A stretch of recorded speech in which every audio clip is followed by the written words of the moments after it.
এটা হচ্ছে তোমাদের ইংলিশের গ্রামারের 4th ক্লাস। 4th ক্লাসে আমরা নাউন যেটা থাকবে, আমরা সেন্টেন্স পড়েছি, আমরা লেটার পড়েছি, আমরা ওয়ার্ডস পড়েছি, সেই সমস্ত জিনিসের পরে আজকে হচ্ছে সেন্টেন্সের প্রকারভেদ পড়েছি। এরপরে আমরা পার্টস অফ স্পিচটাতে ঢুকছি। পার্টস অফ স্পিচের মধ্যে প্রথম যেটা আমরা পাবো সেটা হচ্ছে নাউনটা। নাউন যেটা রয়েছে সেইখানে এখানে মানে এক তো হচ্ছে নাউন যেটা রয়েছে দুরকমভাবে পড়া যায়। নাউনের একটা থাকে বেসিক পার্ট থাকে এবং তার সাথে, সাথে বেসিকের সাথে, সাথে কিছু আলাদা পোরশন থাকবে। যে পোরশনগুলো আমাদের এক্সেপশনের মধ্যে পার্ট থাকবে। এটা কিন্তু কম্পিটিটিভ এক্সামের যে আদার্স এক্সামসগুলো হয় সেই সমস্ত জায়গাতে এই পার্টটা হচ্ছে ইম্পর্টেন্ট। আমরা জানবো শুধুমাত্র বেসিক যে অংশটা রয়েছে, আগে বেসিক জিনিসটা জানবো। তারপরে হয়তো যদি প্রয়োজন হয় তখন প্রয়োজনের ভিত্তিতে আমরা এই পার্টটাতে পরে জানবো। তাহলে আমরা প্রথম যে জিনিসটা আসছি বেসিকের পোরশনের ক্ষেত্রে আসছি। অনেক ক্ষেত্রে বেসিক পোরশনটা অনেকেরই জানা আছে, তারা স্কিপ করতে পারে অবভিয়াসলি। নাউন যেটা রয়েছে নাউনটার ডেফিনেশনটা পার্টটা প্রথমে আসছে। ডেফিনেশনটা কি? না, যেটা হচ্ছে ওয়ার্ড, যে ওয়ার্ডটা দ্বারা কোনো ব্যক্তি, জাতি, বস্তু, স্থান, প্লেস, কোনো গুণের নাম অর্থাৎ কোয়ালিটি, কাজের অবস্থা বোঝায়, সেটাকেই বলা হয় নাউন। অর্থাৎ কোনো কিছুর আমরা বলি যে noun is a naming word. এটা হচ্ছে একটা নেমিং ওয়ার্ড। এখন এই যে নাউন যেটা রয়েছে সেই নাউনটার ক্লাসিফিকেশন যেটা ইম্পর্টেন্ট। ডেফিনেশন তো আমরা জানি, ক্লাসিফিকেশন পার্টটা আমাদেরকে জানতে হবে। ক্লাসিফিকেশন পার্টটাকে আমরা এরকমভাবে অনেক ক্ষেত্রে আমরা মনে রাখার জন্য পিসিমা হিসেবে কথাটা ইউজ করি। Proper noun, common noun, collective noun, material noun and after that abstract noun. এটা হচ্ছে ৫ ধরনের মানে ক্লাসিফিকেশন নাউনের। মূলত ৫টা ভাগে ভাগ করা হয়, যেটাকে আমরা একসাথে পিসিমা বলে থাকি। Proper noun, common noun, collective noun, material noun and abstract noun. এটা হচ্ছে নাউনের ৫টা ভাগ। এরপরে আমরা প্রতিটা ভাগে মোটামুটিভাবে যতগুলো জানার প্রয়োজন রয়েছে সেই জিনিসগুলো আমরা জানবো। প্রথম যেটা রয়েছে সেটা হচ্ছে প্রপার নাউন। প্রথমটা হচ্ছে প্রপার নাউন। প্রপার নাউনটা হচ্ছে একজন ব্যক্তির নাম, স্থানের নাম, দিন বা মাসের নাম, ধর্মগ্রন্থ, খবরের কাগজের নাম, নদী, পাহাড়। These are the examples of proper noun. যদি আমরা ব্যক্তি বিশেষে বলি, মানে এরকমভাবে প্রশ্ন আসতে পারে যে স্বামী বিবেকানন্দ বা তোমার যে নামটা, এটা কী ধরনের নাউন? Proper noun obviously. কোনো বাক্য প্রসঙ্গে বা যেকোনো প্রসঙ্গে এগুলো আসতেই পারে। দিন সানডে, আজকে কী বার বলো? এছাড়া এই সানডে যেটা হয় সেই সানডেটা কী ধরনের কী ধরনের পার্টস অফ স্পিচ সেটা বলো। এটা তো নাউনের মধ্যে আসছে। এবারে পার্টিকুলারলি নাউনের মধ্যে কোন নাউনের মধ্যে পড়ছে, সেটা হচ্ছে প্রপার নাউনের মধ্যে পড়ছে। সুতরাং এই জিনিসগুলো আমাদের জানার প্রয়োজন রয়েছে। তাহলে প্রথমে আমরা কি পড়লাম? প্রথমে আমরা যেটা পড়লাম সেটা হচ্ছে ব্যক্তি বিশেষের ক্ষেত্রে, যেমন নেতাজি সুভাষচন্দ্র বোস, স্বামী বিবেকানন্দ। এটা হচ্ছে তোমার নাম যেটা রয়েছে সেটা, এটা হচ্ছে প্রপার নাউন। এবং সেকেন্ড যেটা আমরা পাচ্ছি সেটা হচ্ছে স্থান, অর্থাৎ কলকাতা, দিল্লি, লন্ডন, এগুলো হচ্ছে প্রপার নাউনের স্থান বিশেষের এক্সাম্পলস। নেক্সট হচ্ছে সানডে, জানুয়ারি, এগুলো হচ্ছে প্রপার নাউনের দিন, মাস সংক্রান্ত যেগুলো পড়েছে সেগুলোও কিন্তু হচ্ছে প্রপার নাউন। ধর্মগ্রন্থ বা খবরের কাগজ যদি বলা হয়, দ্য গীতা, দ্য আনন্দবাজার পত্রিকা, এগুলো হচ্ছে ধর্মগ্রন্থ, খবরের কাগজ, এগুলো হচ্ছে প্রপার নাউনের মধ্যে পড়ছে। নদী, পাহাড়, নদী, পাহাড়, নির্দিষ্ট কোনো নদী, নির্দিষ্ট কোনো পাহাড়, এগুলোর নামের সাথে সংযুক্ত রয়েছে। সেই জন্য এটা আমরা কী করছি? এটা হচ্ছে আমরা প্রপার নাউন যেটা রয়েছে সেই প্রপার নাউনটা ইউজ করছি। এরপরে যেটা রয়েছে সেটা হচ্ছে এখানে একটা ইম্পর্টেন্ট পয়েন্ট দেওয়া আছে। মূলত প্রপার নাউনের আগে দা বসে না, মূলত বসে না।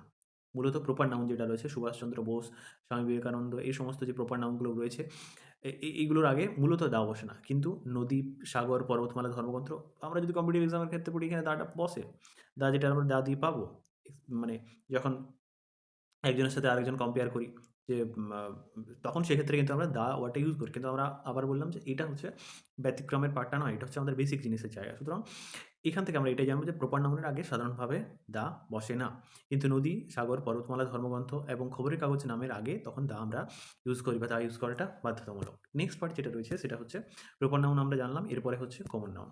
কমন নাউন হচ্ছে জাতিবাচক বিশেষ্য, হচ্ছে যখন কোনো মানুষ, মানে কোনো নাম নির্দিষ্ট কাউকে না বুঝিয়ে একটা গোটা শ্রেণীকে বোঝানো হয়, একটা পুরো শ্রেণীটাকে বোঝানো হয়।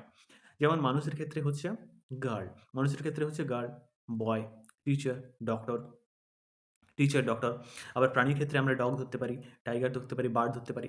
মানে এটা হচ্ছে এটা হচ্ছে এটা হচ্ছে কি? এটা হচ্ছে বয়। এটা হচ্ছে বয়। সাপোজ আমি এটা বোঝানোর জন্য একটা এক্সাম্পলস দিচ্ছি। এখান থেকে আমরা প্রপার নাউন আর কমন নাউনের একটা মেটার আলোচনা করছি। এখানে ধরো, এখানে কালেকটিভ ভাবে কতগুলো বয় রয়েছে, কতগুলো বয় রয়েছে। বয় রয়েছে এবং তার সাথে, সাথে এটা কমন নাউন এবং তার সাথে, সাথে কালেকটিভ নাউনটাও আমরা এটার মাধ্যমেই একটু জানার চেষ্টা করব। এইখানে কতগুলো ছেলে রয়েছে।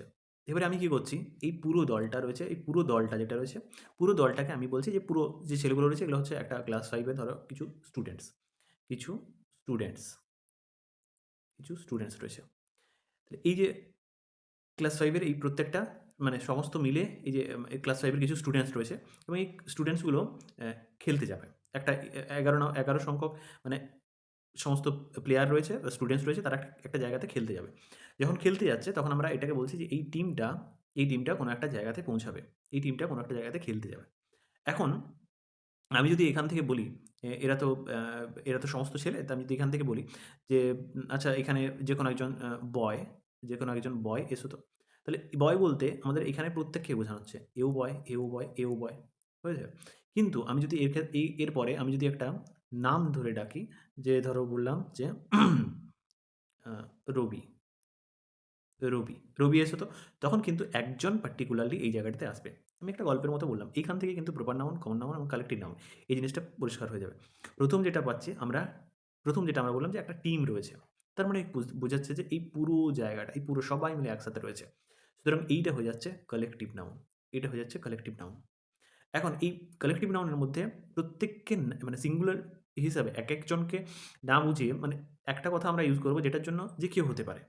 সেটার জন্য যে ওয়ার্ডটা ইউজ করছি সেটা হচ্ছে বয়। এই বয়টা হয়ে যাচ্ছে আমাদের কমন নাউন। এবং এটাকে আবার নির্দিষ্ট করার জন্য যখন আমরা এমন একটা নাম ধরে ডাকছি যে এদের মধ্যে থেকে সবাইকে বোঝাচ্ছে না।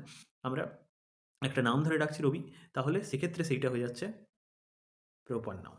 এটা হচ্ছে প্রপার নাউন, কমন নাউন এবং কালেক্টিভ নাউনের ম্যাটারটা রয়েছে।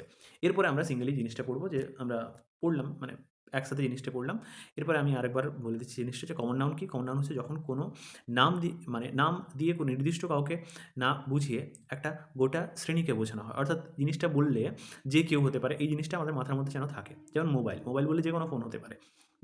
স্যামসাং হতে পারে, এমআই হতে পারে, লাভা হতে পারে। পেন বলতে যেকোনো পেন হতে পারে। ওটারই যখন আমরা একটা নাম দিয়ে দেবো তখন সেটা হয়ে যাচ্ছে প্রপার নাউন। আবার সেই সমস্ত কিছু এই যে সমস্ত বয় মিলে যখন একটা সমস্ত বয় মিলে যখন একটা টিম গঠন করছে তখন সেটা টিমটা হয়ে যাচ্ছে collective noun.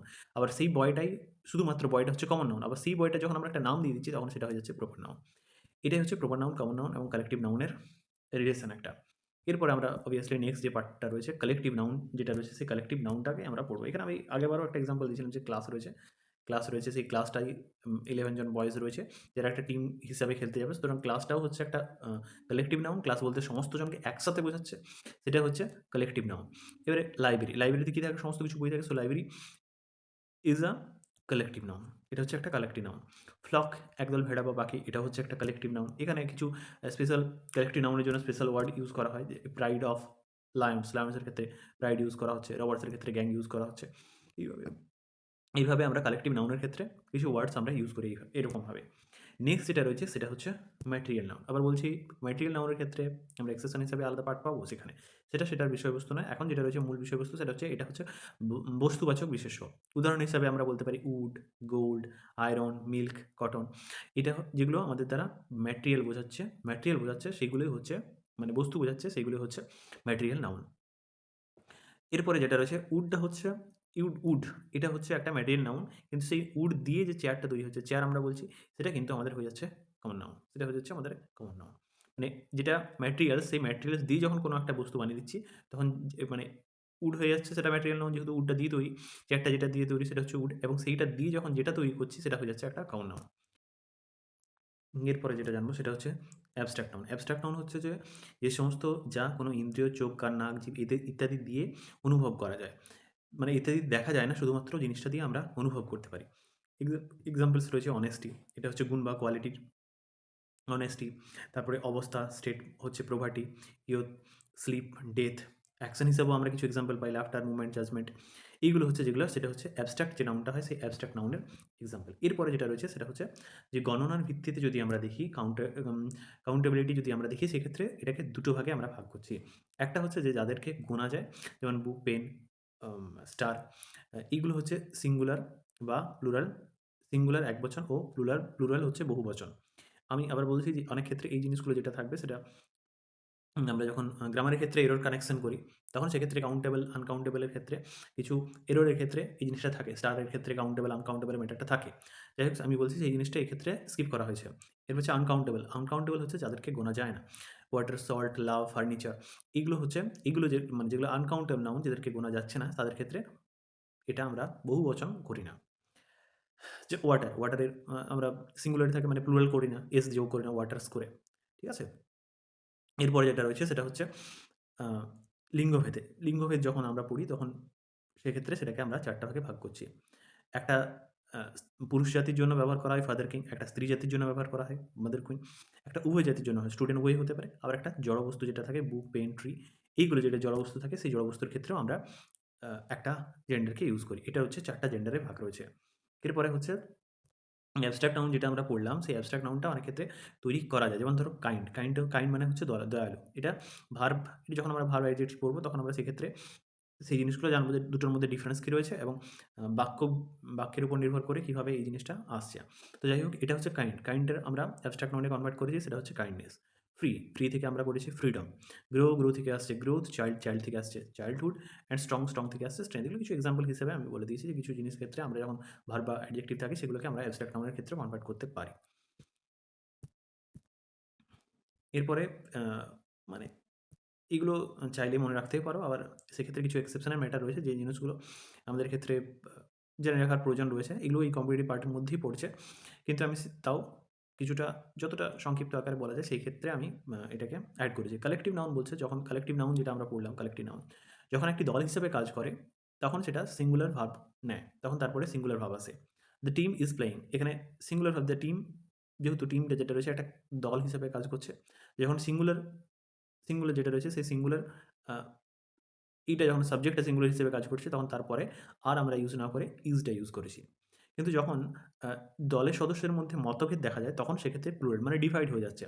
The jury war divided in their opinion, এখানে কিন্তু ওয়াজটা বসেনি। এখানে কিন্তু বসেছে ওয়েটটা। কারণ দ্য জুরি, এই যে জুরিটা ছিল সেই জুরিটা কি হয়েছে? জুরিটা ডিভাইড হয়ে গেছে। সুতরাং যেহেতু ডিভিশন এসছে সেহেতু আমরা বলতে পারি যে সেটা সিঙ্গুলার থেকে প্লুরাল হয়ে গেছে। সেইজন্য আমরা ওয়েট যেটা রয়েছে সেই ওয়েটটাকে বসিয়েছি এখানে ওয়াজ না ইউজ করে। এরপরে বলছে যে কিছু নাউন দেখতে প্লুরালের মতো হলেও আসলে সেগুলো হচ্ছে সিঙ্গুলার। আমরা এখানে লাস্টে এস ইউজ করেছি, এখানে এস ইউজ করেছি, এখানে এস ইউজ করেছি। ফিজিক্স, ম্যাথমেটিক্স, নিউজ, এগুলো লাস্টে এস থাকলেও এগুলো আসলে প্লুরালের মতো কাজ করে বা প্লুরাল হিসাবেই কাজ করে আরকি। আবার কিছু নাউন দেখতে সিঙ্গুলার হলেও আসলে প্লুরাল। যেমন পিপল, ক্যাটল, পুলিশ, এগুলো হচ্ছে এগুলো সিঙ্গুলার মানে দেখতে হলে সিঙ্গুলার হলেও এগুলো প্লুরালের মতো কাজ করে। এটাই হচ্ছে আমাদের আ পার্টস অফ স্পিচ এর মধ্যে যে নাউন পার্টটা ছিল সেই নাউন পার্টটা কমপ্লিট হলো আজকে। এরপরে আমরা অ্যাডজেক্টিভ, ভার্ব এই জিনিসগুলো নিয়ে পরের যে ক্লাসগুলো রয়েছে সেগুলোতে আলোচনা করব। এটার পিডিএফটা তোমরা টেলিগ্রাম যে গ্রুপ রয়েছে আমি কমেন্ট সেকশনে দিয়ে দিচ্ছি, সেখানে থেকে জয়েন হয়ে এটার পিডিএফটা তোমরা পেয়ে যেতে পারো। Thank you.